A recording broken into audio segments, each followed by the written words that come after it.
Lecture du livre d'Isaïe. Le Seigneur, mon Dieu, m'a donné le langage des disciples, pour que je puisse, d'une parole, soutenir celui qui est épuisé. Chaque matin, il éveille mon oreille pour qu'en disciple, j'écoute. Le Seigneur Dieu m'a ouvert l'oreille, et moi, je ne me suis pas révolté, je ne me suis pas dérobé. J'ai présenté mon dos à ceux qui me frappaient, et mes joues à ceux qui m'arrachaient la barbe. Je n'ai pas caché ma face devant les outrages et les crachats.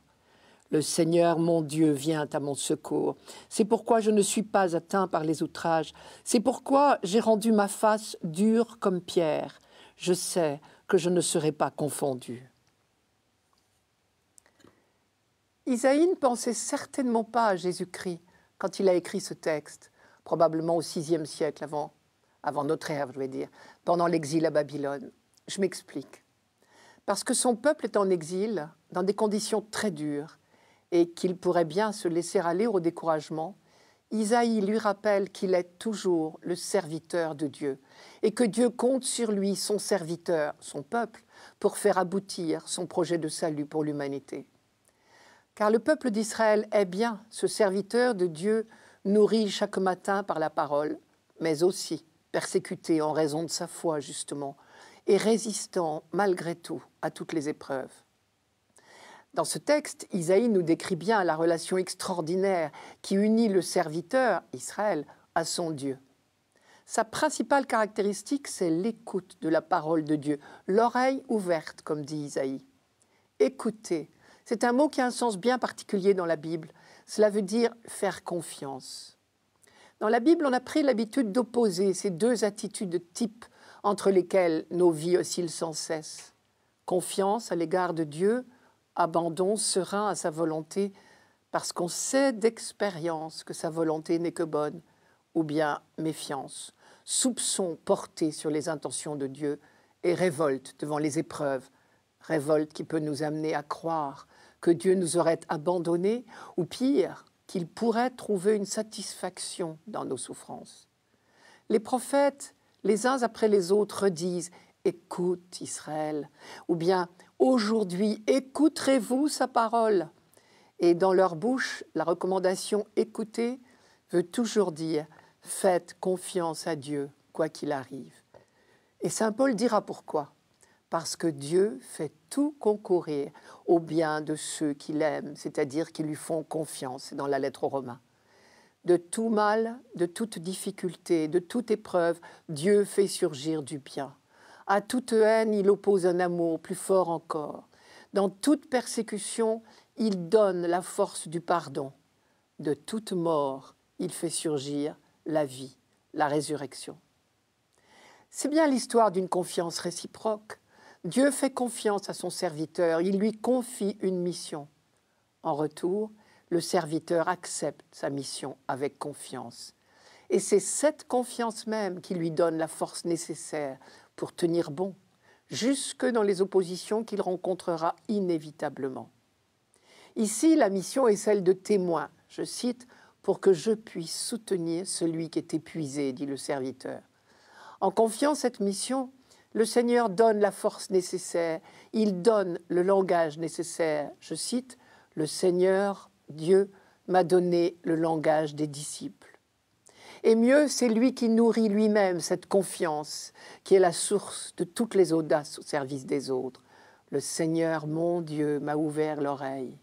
Ce qui veut dire que l'écoute, au sens biblique, la confiance elle-même, est don de Dieu. Finalement, tout est cadeau. La mission et aussi la force et aussi la confiance qui rend inébranlable. C'est justement la caractéristique du croyant, de tout reconnaître comme don de Dieu. Et celui qui vit dans ce don permanent de la force de Dieu peut tout affronter. Je ne me suis pas révolté, je ne me suis pas dérobé. La fidélité à la mission confiée implique inévitablement la persécution. On le sait bien. Les vrais prophètes, c'est-à-dire ceux qui parlent réellement au nom de Dieu, sont rarement appréciés de leur vivant. Concrètement, Isaïe dit à ses contemporains « Tenez bon, le Seigneur ne vous a pas abandonné, au contraire, vous êtes en mission pour lui, alors ne vous étonnez pas d'être maltraités. » Pourquoi ? Parce que le serviteur qui écoute réellement la parole de Dieu, c'est-à-dire qui la met en pratique, devient vite extrêmement dérangeant. Sa propre conversion appelle les autres à la conversion. Certains entendent l'appel à leur tour, mais d'autres le rejettent, et au nom de leurs bonnes raisons persécutent leur serviteur. Et chaque matin, le serviteur doit se ressourcer auprès de celui qui lui permet de tout affronter. Il éveille mon oreille chaque matin. Le Seigneur, mon Dieu, vient à mon secours. C'est pourquoi je ne suis pas atteint par les outrages. Et là, Isaïe emploie une expression un peu curieuse en français, mais habituelle en hébreu. Je vous la redonne. « J'ai rendu mon visage dur comme pierre ». Elle exprime la résolution et le courage. En français, on dit quelquefois avoir le visage défait. Eh bien ici, le serviteur affirme « Vous ne me verrez pas le visage défait, rien ne m'écrasera, je tiendrai bon quoi qu'il arrive ». Ce n'est pas de l'orgueil ou de la prétention, c'est la confiance pure, parce qu'il sait bien d'où lui vient sa force.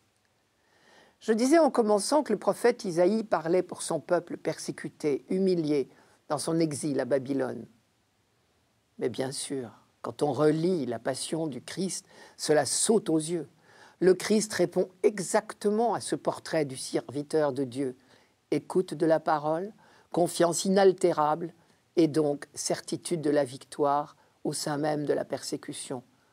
Tout cela caractérisait Jésus au moment précis où les acclamations de la foule des rameaux signaient et précipitaient sa perte.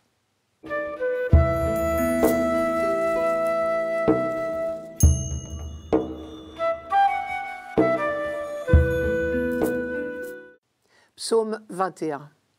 Mon Dieu, pourquoi m'as-tu abandonné? Tous ceux qui me voient me bafouent, ils ricanent et hochent la tête. Ils comptaient sur le Seigneur, qu'il le délivre, qu'il le sauve puisqu'il est son ami. Oui, des chiens me cernent, une bande de vauriens m'entoure. Ils me percent les mains et les pieds, je peux compter tous mes os. Ils partagent entre eux mes habits et tirent au sort mon vêtement. Mais toi, Seigneur, ne sois pas loin. Ô ma force, viens vite à mon aide. Tu m'as répondu, et je proclame ton nom devant mes frères. Je te loue en pleine assemblée. Vous qui le craignez, louez le Seigneur.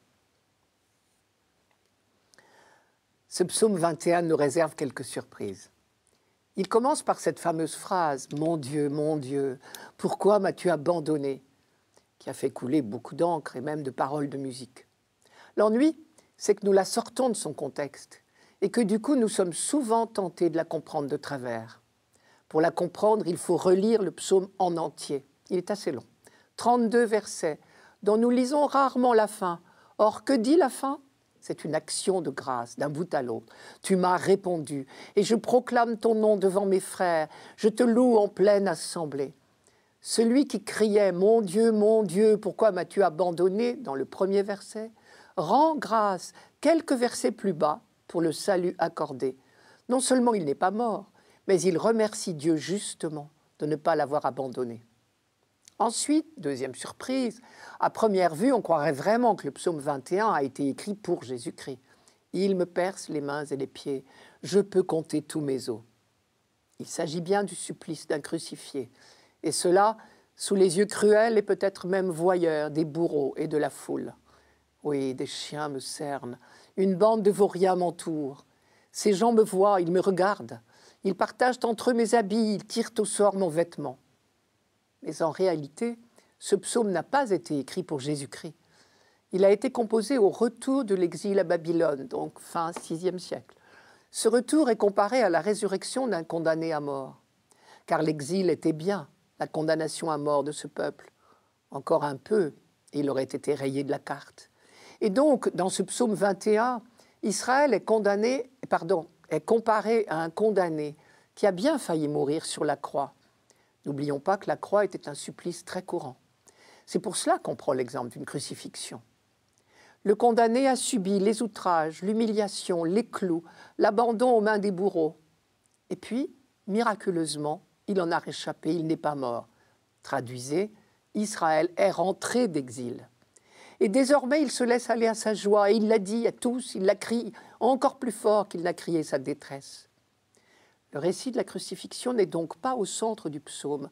Il est là pour mettre en valeur l'action de grâce de celui, Israël, qui vient d'échapper à l'horreur. Du sein de sa détresse, Israël n'a jamais cessé d'appeler au secours. Et il n'a pas douté un seul instant que Dieu l'écoutait. Son grand cri, que nous connaissons bien, « Mon Dieu, pourquoi m'as-tu abandonné ?» est bien un cri de détresse devant le silence de Dieu. Mais ce n'est ni un cri de désespoir, ni encore moins un cri de doute, bien au contraire. C'est la prière de quelqu'un qui souffre et qui ose crier sa souffrance. Au passage, nous voilà éclairés sur notre propre prière quand nous sommes dans la souffrance, quelle qu'elle soit. Nous avons le droit de crier, la Bible nous y invite. Ce psaume est donc en fait le chant du retour de l'exil. Israël rend grâce. Il se souvient de la douleur passée, de l'angoisse, du silence apparent de Dieu. Il se sentait abandonné aux mains de ses ennemis, mais il continuait à prier. La prière à elle toute seule prouve bien qu'on n'a pas complètement perdu espoir, sinon on ne prierait même plus. Israël continuait à se rappeler l'alliance et tous les bienfaits de Dieu. Au fond, ce psaume est l'équivalent de nos ex-voto. Au milieu d'un grand danger, on a prié et on a fait un vœu du genre « Si j'en réchappe, j'offrirai un ex-voto à tel ou tel saint ». Le mot ex-voto veut dire justement à la suite d'un vœu. Et une fois délivré, on tient sa promesse. C'est parfois sous forme d'un tableau qui rappelle le drame et la prière des proches. Eh bien, notre psaume 21 ressemble exactement à cela. Il décrit bien l'horreur de l'exil, la détresse du peuple d'Israël et de Jérusalem assiégée par Nabuchodonosor, le sentiment d'impuissance devant l'épreuve. Et ici, l'épreuve, c'est la haine des hommes. Il dit la prière de supplication, mon Dieu, pourquoi m'as-tu abandonné ?» qu'on peut traduire « Pourquoi, en vue de quoi m'as-tu abandonné à la haine de mes ennemis ?» Et Dieu sait si le peuple d'Israël a été affronté de nombreuses fois à la haine des hommes. Mais ce psaume dit encore plus, tout comme nos ex-voto, l'action de grâce de celui qui reconnaît devoir à Dieu seul son salut. Tu m'as répondu, et je proclame ton nom devant mes frères. Je te loue en pleine assemblée. Vous qui le craignez, louez le Seigneur. Et les derniers versets du psaume ne sont qu'un cri de reconnaissance. Malheureusement, nous ne les chanterons pas pendant la messe de ce dimanche des Rameaux. Peut-être parce que nous sommes censés les connaître par cœur. Je vous les donne. Les pauvres mangeront, ils seront rassasiés. Ils loueront le Seigneur, ceux qui le cherchent. À vous toujours la vie et la joie. La terre se souviendra et reviendra vers le Seigneur. Chaque famille de nations se prosternera devant lui. Moi, je vis pour lui, ma descendance le servira. On annoncera le Seigneur aux générations à venir. On proclamera sa justice au peuple qui va naître. Voilà son œuvre.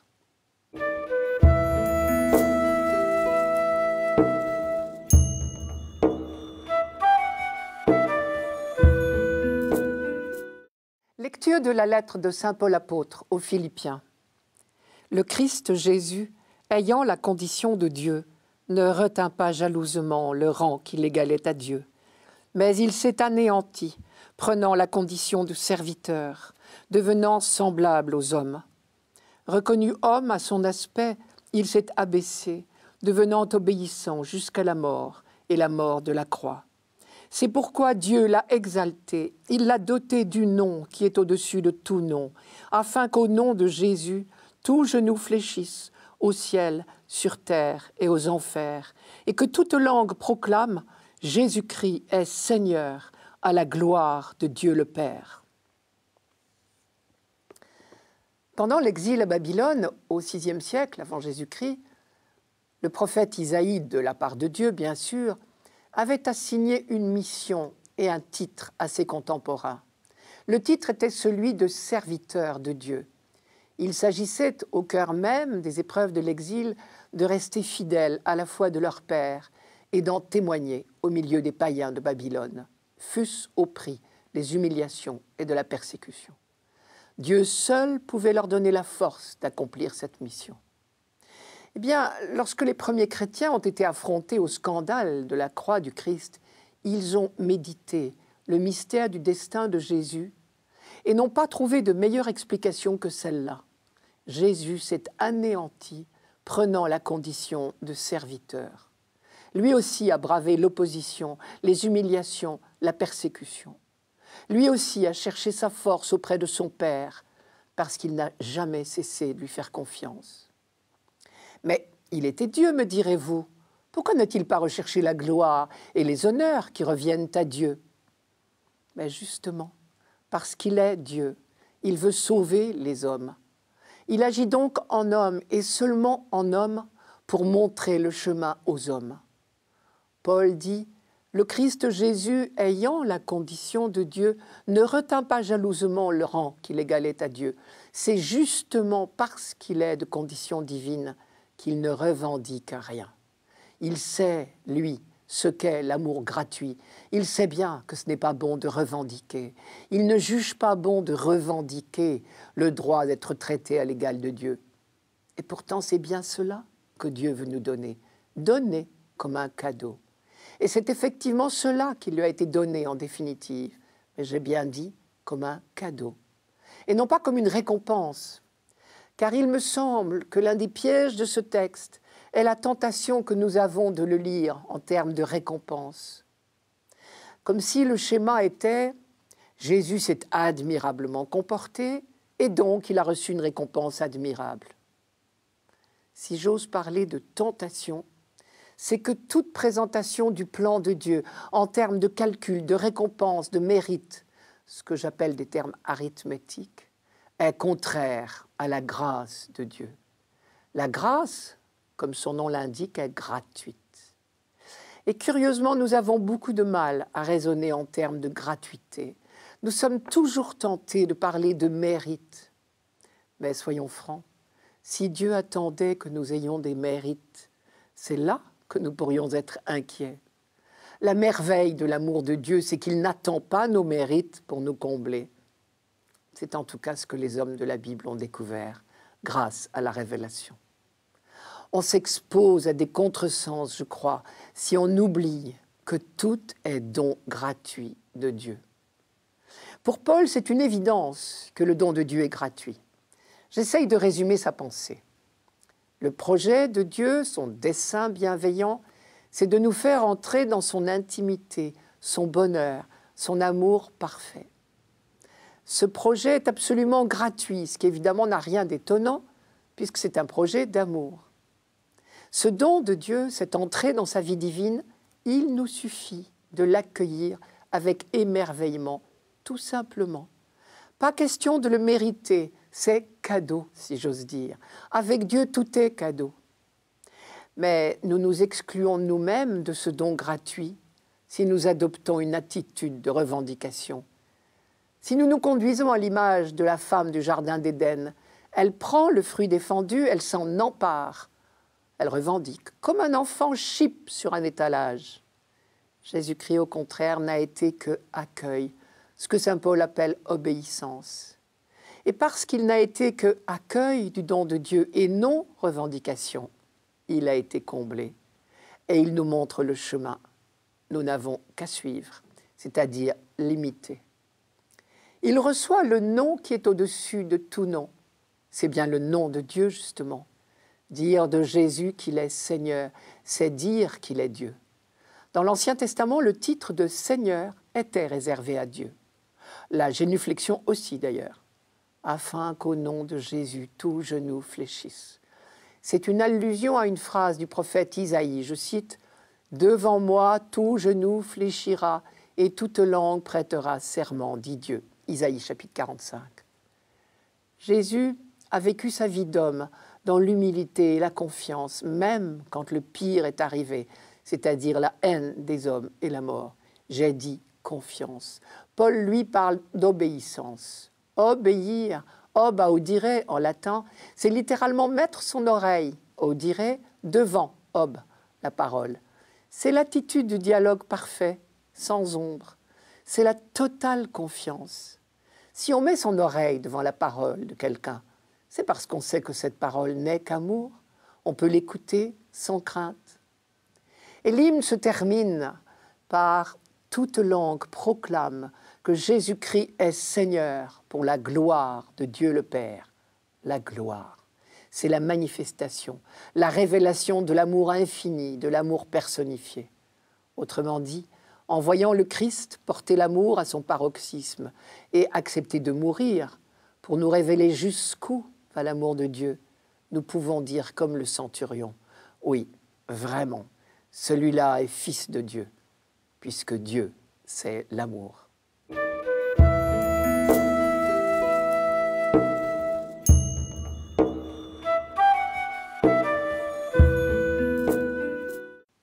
Extrait de la Passion de notre Seigneur Jésus-Christ, selon saint Marc. Dès le matin, les grands prêtres convoquèrent les anciens et les scribes et tout le conseil suprême. Puis après avoir ligoté Jésus, ils l'emmenèrent et le livrèrent à Pilate. Celui-ci l'interrogea. « Es-tu le roi des Juifs ?» Jésus répondit « C'est toi-même qui le dis. » Les grands prêtres multipliaient contre lui les accusations. Pilate lui demanda à nouveau « Tu ne réponds rien ? Vois toutes les accusations qu'il porte contre toi. » Mais Jésus ne répondit plus rien, si bien que Pilate fut étonné. Les soldats l'emmenèrent à l'intérieur du palais, c'est-à-dire dans le prétoire. Alors, ils rassemblent toute la garde, ils le revêtent de pourpre et lui posent sur la tête une couronne d'épines qu'ils ont tressée. Puis ils se mirent à lui faire des salutations en disant « Salut, roi des Juifs !» Ils lui frappaient la tête avec un roseau, crachaient sur lui et s'agenouillaient pour lui rendre hommage. Quand ils se furent bien moqués de lui, ils lui enlevèrent le manteau de pourpre et lui remirent ses vêtements. Puis, de là, ils l'emmenèrent pour le crucifier. Et ils réquisitionnent pour porter sa croix un passant, Simon de Cyrène, le père d'Alexandre et de Rufus, qui revenait des champs. Et ils amènent Jésus au lieu dit Golgotha, ce qui se traduit lieu du crâne, au calvaire. Ils lui donnaient du vin aromatisé de myrrhe, mais il n'en prit pas. Alors ils le crucifient, puis se partagent ses vêtements, en tirant au sort pour savoir la part de chacun. C'était la 3e heure, c'est-à-dire 9 heures du matin, lorsqu'on le crucifia. L'inscription indiquant le motif de sa condamnation portait ces mots « Le roi des Juifs ». Le centurion qui était là en face de Jésus, voyant comment il avait expiré, s'écria « Vraiment, cet homme était fils de Dieu ». Tout d'abord, on note 2 particularités de la Passion, telles que la rapporte saint Marc. La solitude de Jésus et son silence. La solitude de Jésus, après le reniement de Pierre, Marc ne note plus aucune présence amicale à ses côtés. Les femmes sont citées, mais seulement après sa mort. Quant à son silence, il est impressionnant. Quelques mots seulement au procès. Et ensuite, note Marc, Jésus ne répondit plus rien. Et Pilate lui-même s'en étonne. Puis sur la croix, une seule parole. « Eloi, Eloi, lama sabachthani » Interprété par un soldat romain, ces mots sonnent comme un cri de désespoir. Mais un juif ne s'y serait pas trompé. Ce sont les premiers mots d'un chant de victoire, puisque nous l'avons vu en étudiant le psaume 21, celui-ci n'est aucunement un cri de désespoir, ni même de doute. Devant cette solitude et ce silence de Jésus, on se demande forcément quel est son secret. Il passe en peu de temps de la popularité à la déchéance, de l'entrée royale dans la ville à l'exclusion et l'exécution hors de la ville, de la reconnaissance comme envoyé de Dieu. On a chanté « Béni soit au nom du Seigneur celui qui vient », à la condamnation pour blasphème et à l'exécution au nom de la loi, ce qui signifiait aux yeux de tous qu'il était maudit de Dieu. Reconnu comme le Messie, c'est-à-dire le roi d'Israël, le libérateur, le sauveur, par ses disciples et toute une foule enthousiaste, il est liquidé rapidement après un procès monté de toutes pièces. Il s'est laissé faire dans le triomphe, il se laisse faire plus encore dans la persécution. Ce faisant, il garde encore le secret qu'il a gardé toute sa vie. C'est seulement après sa résurrection que ses disciples pourront enfin comprendre. Il me semble que cette sobriété du récit de Marc vise à faire ressortir 2 aspects du mystère de Jésus, Il est le Messie roi qu'on attendait. Il est aussi le Messie prêtre qu'on attendait. Messie roi d'abord.